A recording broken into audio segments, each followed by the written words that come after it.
नमस्कार। आज की इस 5 मिनट वीडियो में हम धनिया का आउटलुक देखेंगे। देखिए, धनिया की अगर भाव की बात करें तो कंटिन्यू नवंबर ऑनवर्ड्स हम एक वन साइड फॉल आते हुए देख पा रहे हैं।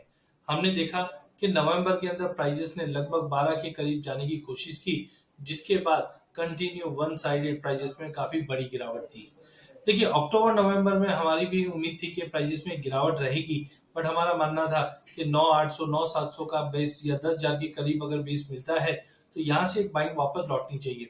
बट इसके विपरीत हमने कंटिन्यू मार्केट के अंदर बड़ा फॉल आते हुए देखा और 9,800 के नीचे जाने पे आज हम 7,400 पे जाकर खड़े हैं। टाइमिंग अगर हम टेक्निकल पॉइंट ऑफ व्यू से देखते हैं तो आप देखिए, मार्केट के अंदर पिछले एक साल में लगभग 25% की गिरावट हमने देखी है। पिछले 6 महीनों के अंदर 35% की गिरावट, पिछले एक महीने में 7% की बड़ी गिरावट और पिछले एक हफ्ते के अंदर भी अगर हम बात करें तो 5% की गिरावट दिखा रहा है। एज ऑफ नाउ अगर हम फंडामेंटल पॉइंट्स की अगर बात करते हैं तो कहीं ना कहीं मार्केट के अंदर अभी भी गिरावट का रुख कायम है और टेक्निकली अब एग्जॉस्ट होता हुआ दिखाई दे रहा है। आप देख सकते हैं प्राइजेस के अंदर as of now 200 moving average के नीचे प्राइस ट्रेड कर रहा है, चाहे 10 हो 20 हो, सभी मूविंग एवरेज के नीचे आ गए। बट इंपॉर्टेंट है आरएसआई जो 30 के करीब पहुंचा हुआ है, जो बताता है कि लगभग ओवरसोल्ड जोन में हम प्राइजेस को आते हुए देख पा रहे हैं। सीसीआई भी एक -100 के करीब पहुंच चुका है। वॉल्टिटी नो डाउट बढ़ा हुआ है, एडीएक्स अभी भी 31 पे है, मैकडी भी -200 पे आ चुका है। मतलब technically severely over sold zone में हम पहुंच चुके हैं एज ऑफ नाउ। फंडामेंटली अगर हम बात करें तो फंडामेंटली रिसेंटली हमने देखा कि प्राइजेस ने पिछले एक हफ्ते में 7% की गिरावट दिखाई, बिकॉज जिस जन से एवरेज गुजरात और राजस्थान में बढ़ा है, ये एक मुख्य कारण था। नो डाउट हम भी मान के चल रहे थे कि एरिया इस बार बढ़ेगा, बट जो अराइवल्स आने थे वो डिले होंगे, थोड़े बहुत लेट रहेंगे, जिसकी वजह से प्राइजेस में जंप आएगा। बट कैरी ओवर स्टॉक अच्छा, इंपोर्ट खास करके इंपोर्ट का जो माल थी वो काफी इंपॉर्टेंट रही, बिकॉज अब तक हमने कभी भी इतना बड़ा इंपोर्ट देखा नहीं है पिछले सालों के मुकाबले, जो एक मुख्य कारण रहा प्राइस के दबाव में। सेंटीमेंट फिजिकल मार्केट में अभी भी थोड़ा सा ट्रेंड डाउन है, चाहे रामगंज, कोटा, गोंडल, गुना, यहाँ अगर बात होती है तो कोई भी लेवल इतनी ज्यादा एग्रेसिव लेवाली में नहीं दिख रहा है, बिकॉज सबको दिख रहा है कि क्रॉप साइज बड़ी है, अराइवल प्रेशर की वजह से भाव अगर टूटता है तो निचले स्तर पे हम बाइंग कर सकते हैं, जिसकी वजह से कहीं पे भी कोई एग्रेशन नहीं दिखाई दे रहा है कि हमें ये भाव में लेना चाहिए। नए क्रॉप की अराइवल मार्केट में आना चालू हो चुकी है। खासकर गुजरात की बात करें तो एज पर मार्केट शोर्स करीबन 10 से 12,000 बैग्स अभी आने चालू हो चुके हैं। सबसे बड़ा गेम चेंजर जो रहा है इस बार वो रहा है स्टॉक का, बिकॉज अभी भी माना जा रहा है कि लगभग 5 से 6 लाख बैग्स के आसपास का इस बार स्टॉक रहेगा और साथ में क्रॉप की जो एस्टिमेट लगाई जा रही है वो लगाई जा रही है 75 से 80 लाख, जबकि कुछ लोगों का मानना है 60-65 तक ही आएगा, बिकॉज बीच में कुछ बरसातें हुई थी जिसमें यील्ड में ड्रॉप आता हुआ दिखाई दे रहा है। बट इस बार सबसे इम्पोर्टेंट है कोरियर का एक्रेज, क्योंकि गुजरात में लगभग पिछले साल के मुकाबले 77% का जंप आया है। एमपी के अंदर भी एरिया बढ़ा है, गुजरात के अंदर एरिया थोड़ा स्टेबल रहा है। इंपोर्ट में भी हमने देखा कि अप्रैल से नवंबर के बीच में इंपोर्ट के जो आंकड़े हैं वो लगभग चौंकाने वाले हैं, क्योंकि पिछले साल हमने 15,603 मैट्रिक टन के आसपास का इंपोर्ट देखा था।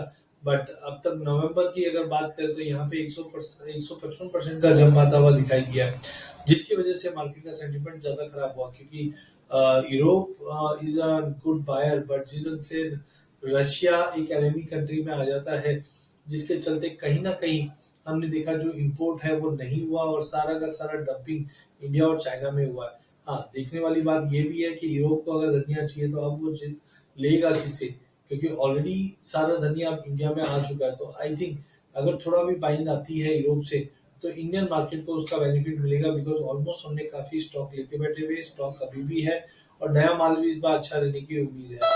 जिस जो हमें समझ में आता है स्टॉक टू यूज रेशियो से, स्टॉक टू यूज रेशियो देखेंगे तो ग्रेजुअली पिछले साल के मुकाबले इस बार बढ़ता हुआ दिखाई दे रहा है। No doubt frosty weather condition की वजह से कुछ जगह पे हमने आउटपुट में कमी आते हुए देखी है, but in all crop size काफी अच्छी रहेगी, जिसकी वजह से sentiment as of now weak है। बट अगला एक डेढ़ महीना काफी इंपॉर्टेंट है, बिकॉज डोमेस्टिक मार्केट में एक तो वेडिंग सीजन स्टार्ट हो जाएगा, एक्सपोर्ट की डिमांड पिकअप करनी चाहिए, क्योंकि मिडिल ईस्ट के अंदर रमजान की डिमांड और एक्टिविटी बढ़ता हुआ दिखाई देगा। तो इन और डिमांड प्रोस्पेक्टिव से अगले 2 महीने काफी अच्छे हैं, जो प्राइस का सेंटीमेंट सपोर्ट दे सकता है। बट हाँ, टेक्निकली भी हमने पिछले स्लाइड में देखा था सीवियरली ओवरसोल्ड है, तो करंट लेवल पे बेचने की सलाह नहीं है और लेने के लिए थोड़ा सा वेट कीजिए। बट हाँ, कुछ पोजीशंस बना जा सकता है, क्योंकि जब हम टेक्निकल के जरिए देखते हैं तो वो क्लियरिटी समझ में आती है। बैलेंस शीट में अगर हम बात करें तो ओपनिंग स्टॉक में ड्रॉप जरूर है, बट टोटल सप्लाई आप देखिए जबरदस्त तरीके से बढ़ रही है, बिकॉज हमारा प्रोडक्शन इस बार बढ़ता हुआ दिखाई दे रहा है। Demand as of now pickup करने की पूरी पूरी उम्मीद है, लेकिन स्टॉक टू यूज रेशियो अगर आप देखेंगे तो 2 साल के हाई पे आ चुका है, जिसकी वजह से हमने प्राइसेस में फॉल देखा है।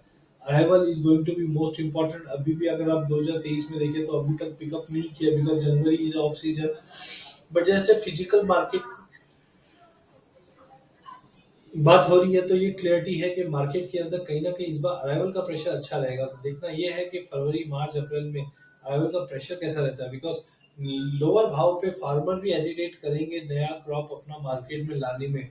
ये भी काफी इंपॉर्टेंट रहेगा, इसके ऊपर ये आपको नजर रखना है, क्योंकि अगले 10-15 दिन के अंदर अराइवल का प्रेशर स्लोली एंड स्टडी बढ़ेगा। अब अगर हम टेक्निकली देखें तो पहले ये 2021 का एक चार्ट है जिसको हम बोलते हैं falling veg pattern.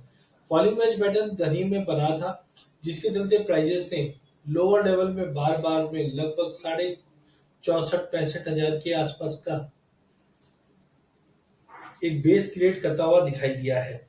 No doubt एक बार ये चार्ट पैटर्न फेल भी होता हुआ दिखाई दिया, बट जुलाई 20 तारीख के बाद फिर से ये एक्टिव हुआ और आप देख सकते हैं मल्टीपल बॉटम बनाने के बाद मार्केट में एक ब्रेकआउट आया अगस्त में, जो 6,800 से मार्केट को चलाकर 8,800 तक का लेवल दिखा देता है। सिमिलरली ऐसा ही कुछ पैटर्न अभी आप देख सकते हैं, जिसको हम बोलते हैं फॉलिंग वेज पैटर्न। ये पैटर्न बना हुआ है। लास्ट कैंडल अभी भी ग्रीन है, क्योंकि 7350 7400 का भाव जो करंट चल रहा है, तो ये माना जा रहा है कि इलियट वेव के हिसाब से भी लास्ट वेव है, जो पांचवे के बाद एक रिवर्सल चांसेस बन सकता है।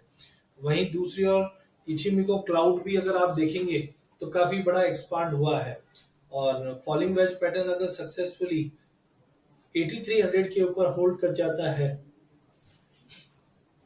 तो चार्ट पैटर्न दिखा रहा है कि मार्केट में एक बड़ा जंप आ सकता है। That could be around 9300 to 10,200 और जाने में ऊपर में 11,400 भी दिखा दे। बट एज ऑफ नाउ हम देख रहे हैं कि पहले भी कुछ ऐसे पैटर्न्स बने जो फेल हो गए थे, बट इस बार बढ़ने का कारण है क्योंकि अगर फार्मर ने थोड़ा भी अलर्टनेस नहीं दिखाया अराइवल्स के अंदर, तो कहीं ना कहीं मार्केट के अंदर एक पिकअप देखने मिल जाएगा, जिस ढंग से हमने बाकी कमोडिटीज में भी आते हुए देखा था रिसेंटली। तो टाइमिंग हमें लगता है कि एक फॉलिंग वेज पैटर्न बना हुआ है, जो वीकली बेस पे अगर 7500 के ऊपर भाव क्लोज कर देता है तो एक कंफर्मेशन मिल जाएगा। अब इसी चीज को अगर हम बड़े पैमाने पे देखते हैं, मतलब मंथली चार्ट पे, तो हमने देखा था कि हम जो तेजी में थे वो because of this rounding bottom. तो हमने देखा मार्केट में ये तेजी आई थी और 13,600 की गिरावट दिखा रहा था, जो हमारी उम्मीद थी कि 9,800 तक, मतलब ये चैनल तक जाकर फिर रिकवरी दिखाएगा। बट ये कप एंड हैंडल बन चुका है, अभी राउंडिंग बॉटम का जो बॉटम था वो तोड़ चुका है, जिसके चलते प्राइसेस में गिरावट आई है। कहीं ना कहीं स्ट्रॉन्ग सपोर्ट जो है वो 6370 6800 के करीब है। मार्केट यहाँ से ये रिकवर होता हुआ दिखाई दे सकता है। तो कहीं ना कहीं ये जो ब्लू लाइन है ये 6800 9800 का सपोर्ट लेवल था।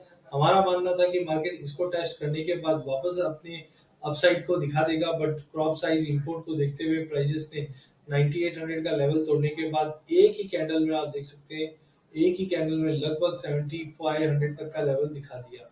तो एज ऑफ नाउ मार्केट के अंदर थोड़ी सी गिरावट चल रही है। जो सपोर्ट साइड 7200 का पहला सपोर्ट है, उसके नीचे 6780 का सपोर्ट रहेगा।